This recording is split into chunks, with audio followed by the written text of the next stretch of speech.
Bonjour à toutes et à tous. Je reconnais des visages, j'en suis heureuse. Moi, je suis Virginie Ponel, donc co-responsable des formations à l'Espace Éthique et à Paris-Saclay, avec Emmanuel Hirsch, qui n'est pas parmi nous aujourd'hui. Mais je suis accompagnée de Fabrice Gzil et Paul Louveil-Dubuc, et j'en suis aussi très heureuse. Voilà, je vais juste vous présenter l'équipe pédagogique. Donc, mis à part nous trois, il y a Patrice Dubosc qui est derrière la caméra. Il y a Sébastien Claes qui s'occupe du DU éthique du numérique qui est là-bas, debout. Voilà.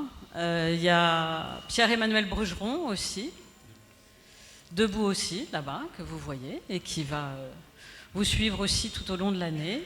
Je regarde mes papiers parce que vous savez, il ne faut pas oublier. Il y a toute l'équipe aussi qui fait partie de l'équipe de recherche de Paris-Saclay, Léo Koutelek, Vincent Israël Jost qui ne vont pas tarder à arriver, je pense. Et puis il y a Amélie Petit et Clément Tarantini qui, eux, sont là, quelque part dans la salle. Voilà. Et Clément qui va bientôt parler, ils sont là-haut, je les vois tous les deux. Voilà, donc, et puis il y a le professeur Armelle Debru qui vous suivra tout au long de l'année pour les mémoires, qui n'est pas là aujourd'hui parce qu'elle n'a pas pu se rendre à Paris, mais ne vous inquiétez pas, vous la verrez assez tôt. Voilà, donc moi je passerai vous voir dans toutes les formations pour ceux qui suivent les masters et les DU. Toute la semaine, cette semaine-là, avant les cours, pour pouvoir vous parler des modalités d'évaluation. Voilà, et puis comme beaucoup d'entre vous le savent, le travail le plus important pour nous, c'est la rédaction d'un mémoire tout au long de l'année qui concerne absolument tout le monde, même si le nombre de pages est un peu différent pour les uns et pour les autres. C'est un travail auquel nous tenons beaucoup. Donc je commencerai à vous rencontrer tous au mois de janvier, donc vous avez 3 mois pour réfléchir éventuellement au sujet que vous allez nous présenter, et puis toute l'équipe vous suivra et certains seront vos tuteurs de mémoire tout au long de l'année. Voilà, je laisse la parole à Fabrice pour la suite. Et puis une autre petite chose, le programme des formations universitaires sera disponible demain à l'Espace Éthique, évidemment, pour les personnes qui viennent en cours dès demain matin. Merci Virginie, bonjour à toutes et à tous. On est très heureux de vous accueillir dans ce très bel endroit. C'est le moment de rentrée universitaire pour nous, donc c'est un moment important dans l'année. Vous êtes dans la salle essentiellement des étudiants de DU, de master d'éthique. Il y a parmi vous aussi quelques personnes extérieures. Je vais juste vous dire 2 choses qui me semblent importantes en cette rentrée. La première, c'est que, vous le savez très certainement, en vous inscrivant ici, vous êtes dans un diplôme qui est porté à la fois par l'Université Paris-Saclay et par l'Espace Éthique Île-de-France, qui est très investi sur ces sujets. L'Espace Éthique Île-de-France, comme vous le savez, il a d'abord été créé en 1995 par Emmanuel Hirsch, dans la période des années SIDA, dans un contexte de développement des droits et de la parole des usagers. Et il est aujourd'hui, cet espace éthique, il est implanté, on vous y accueillera à partir de demain, il est implanté dans un hôpital, ce qui est une manière de signifier que la façon dont on conçoit la réflexion éthique, nous, c'est une éthique qui est impliquée, qui n'est pas du tout détachée des réalités de terrain qui sont pour beaucoup les vôtres, parce que vous êtes quand même beaucoup à travailler avec des professionnels du secteur de la santé ou du médico-social.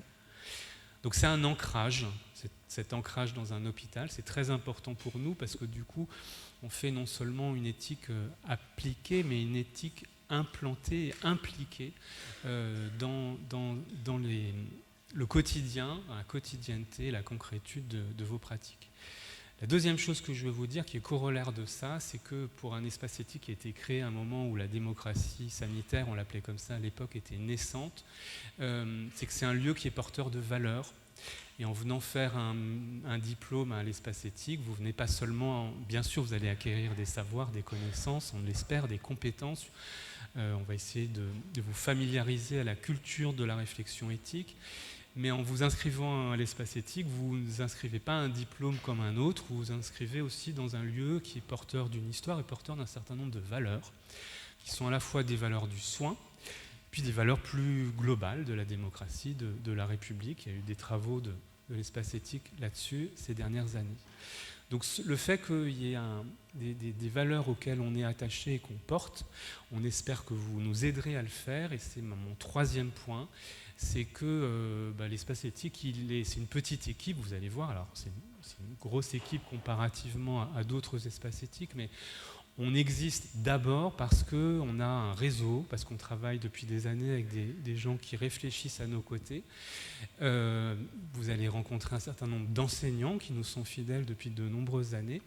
Et on espère aussi que vous allez non seulement venir chercher à l'espace éthique des savoirs, des connaissances, des compétences, mais que vous allez aussi nous apporter vos questionnements, vos réflexions, les nouveaux sujets que vous voyez émerger.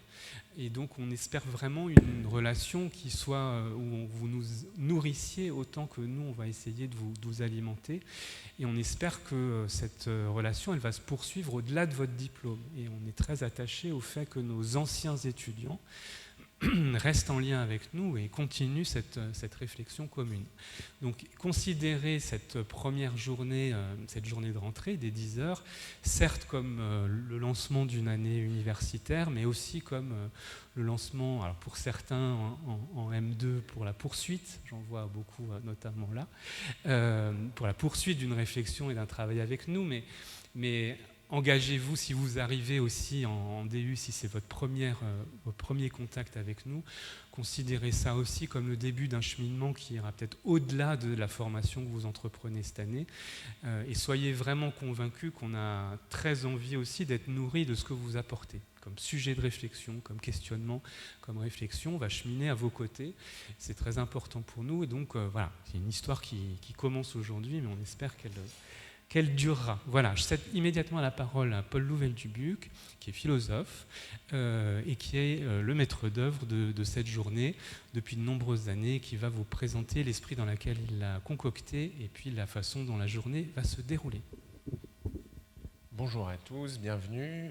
Alors l'idée des 10 heures de l'éthique depuis que cette journée a lieu, je crois que c'était en 2014 la première édition, c'est je crois un des seuls moments peut-être dans l'année où dans nos formations on s'échappera autant du soin et de l'accompagnement. L'idée c'est d'avoir même si bien sûr on en parlera beaucoup, mais l'idée c'est d'avoir un point de vue, une focale très large vers d'autres champs de l'éthique, éthique de l'environnement, éthique du débat public, éthique vétérinaire notamment. Voilà, donc ça c'est vraiment l'idée de cette journée, dans l'esprit aussi de la revue française d'éthique appliquée, dont je ne sais pas si vous avez déjà eu l'occasion de la consulter. L'idée aussi de cette journée, comme Fabrice le disait, c'est de partir de questionnement des acteurs, du questionnement des acteurs de terrain, de personnes qui sont impliquées dans des situations qui leur posent question. Et ce n'est pas un hasard d'ailleurs si cette journée commence avec la sociologie, et notamment Tarantini, qui sera d'ailleurs aussi enseignant dans le master sur la méthodologie de l'enquête, parce qu'il est important de voir quelles questions se posent, émergent du terrain. Quelques mots sur le programme. Donc, après Clément Tarantini, dont je viens de parler, qui commencera cette journée et qui nous parlera de son travail pendant la première vague ou les premières vagues de la Covid-19 dans des services de réanimation et d'infectiologie. Nous aurons donc une autre intervention de Geneviève Marignac dans le champ de l'éthique vétérinaire. Donc j'aurai l'occasion de la présenter plus en détail plus tard. Et donc, première partie de la matinée, on aura donc des interventions qu'on pourrait qualifier comme relevant de l'éthique du soin. Voilà, l'éthique du soin, soin à l'humain, soin à l'animal en deuxième partie. Et dans la seconde partie de la matinée, ce sera plutôt le champ de l'éthique publique. L'éthique publique, c'est simplement, ce que veut dire éthique publique, c'est simplement lorsque c'est une organisation publique qui se pose des questions, au lieu que ce soit des individus ou même des collectifs, sans que ces collectifs aient une dimension institutionnelle ou publique, avec 2 interventions, donc celle de Sébastien Claes sur l'éthique du débat public et celle de Jean-Paul van der Linden sur donc l'adaptation au changement climatique. Voilà. Donc ça c'est pour la matinée. Alors donc ensuite vous irez déjeuner où bon vous semble. Et puis je n'ai pas le droit de vous dire ce qui se passera à 14h quand vous reviendrez, mais il y aura un événement. Et puis la journée finira par une table ronde qui porte le titre Que peut l'éthique, ou que peut-on attendre de l'éthique, pardon, où il sera question de l'éthique, mais comme pratique institutionnelle. Il sera question de légitimer cette pratique, de dire à quelles conditions elle peut être légitime, à quelles conditions, au contraire, elle fait peut-être plus de mal que de bien, parfois. Donc ce sera la question qu'on va poser. Et puis voilà. Voilà pour le programme de cette journée. Alors, vous avez vu que vous avez de quoi boire du jus, du café. N'hésitez surtout pas à poser des questions. Toutes les questions sont bonnes pour autant que vous les posez. Il n'y a aucune question qui sera considérée comme mauvaise a priori. Donc n'hésitez vraiment pas. C'est vraiment l'esprit de cette journée que de partir vraiment des questionnements singuliers et personnels qu'on se pose. Voilà. Bon, voilà pour cette introduction.